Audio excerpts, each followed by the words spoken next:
Hello everyone, मैं advocate Shaina Parveen. मैं आप लोगों के सामने एक सच को लाना चाहती हूँ। जो तरुण नाम के लड़के के बारे में आपने सुना होगा कि उसका ब्रूटल मर्डर किया गया है। रियली इसके लिए हमें बहुत अफसोस है, लेकिन मैं आपको ये बताना चाह रही हूँ कि जो भी मीडिया दिखा रही है, इधर उधर दिखा रहे हैं सभी, वो सारे फेक इंफॉर्मेशन दी जा रही है। मैं एक टीचर भी हूँ, तो मेरे पास ज़्यादातर स्टूडेंट आते हैं पढ़ने के लिए, और फिर मैंने सुना कि जिम से ये कहानी शुरू हुई थी। और क्या था कि ये दोनों लोग एक दूसरे के पड़ोसी हैं, जो कि 40-50 साल से साथ में रह रहे हैं, और उनकी हमेशा कुछ ना कुछ लेकर के डिस्प्यूट्स हुआ करती थी। लिहाजा उनकी भी काफ़ी दिनों से डिस्प्यूट चल रही थी। फिर वो तरुण नाम के बंदे ने जो है वो एक दूसरे को जो है पीटने के लिए धमकियां दी। दोनों लड़कों के, दोनों पक्षों के बीच जो है लड़ाई हुई, और फिर जिम से शुरू हुई थी। और फिर उसने जो जिम से कुछ लड़के वो लेकर के आए, और जिम से कुछ लड़के ये लेकर के आए, और बाहर सड़क पर हुआ था। ये लड़ाई जो हुई थी बाहर हुई थी। तथापि वो लेकर के आया, वो रंगों वाला ये जो दिखाया गया है वो बिल्कुल फेक है। ऐसा कुछ भी नहीं है जिसके वजह से सारे मुसलमानों को 204 मिलियंस मुसलमानों को रिस्पॉन्सिबल बनाया जा रहा है कि वो ऐसी कौम है, और फिर ये जिहादी है। इस तरह के अल्फाज को यूज़ किए जा रहे हैं सारे मुसलमानों के लिए।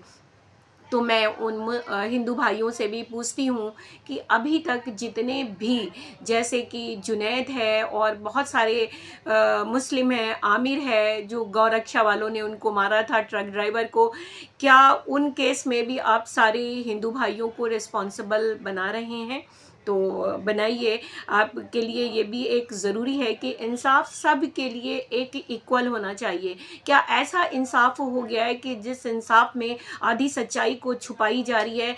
क्योंकि इस लड़ाई में मुस्लिम घर के का एक लड़का जो 16 साल का था, वो 10 दिन से आईसीयू में सफदरजंग हॉस्पिटल में एडमिट है, और वो कल उसका इंतकाल हो गया। उस लड़के की डेड बॉडी लेने के लिए भी डर के मारे कोई नहीं जा रहे हैं।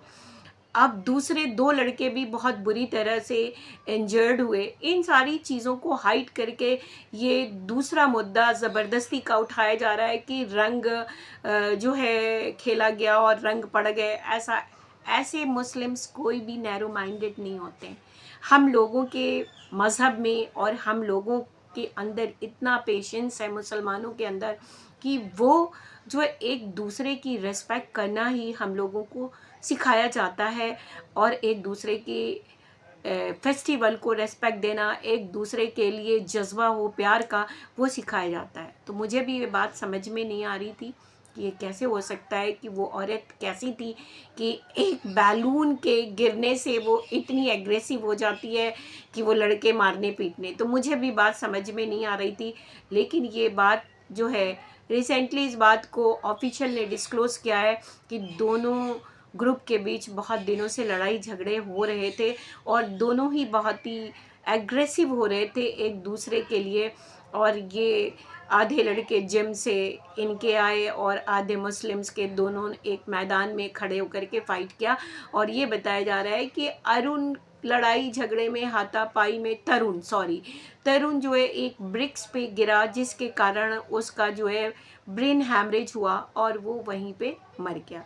तो ये एक कहानी है एक मुस्लिम को जलील करने के लिए, और ये एक आरएसएस की सोची समझी कहानी है, जो मुस्लिम्स को वैसे भी एक नीचा दिखाने की कोशिश कर रहे हैं।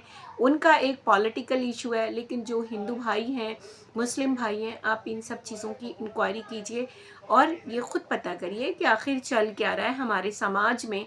क्योंकि हमारा ब्रेन इतना शॉर्ट हो चुका है कि हम सुनी सुनाई बातों पे यकीन कर लेते हैं और सच्चाई तक पहुंचने की कोशिश ही नहीं करते हैं।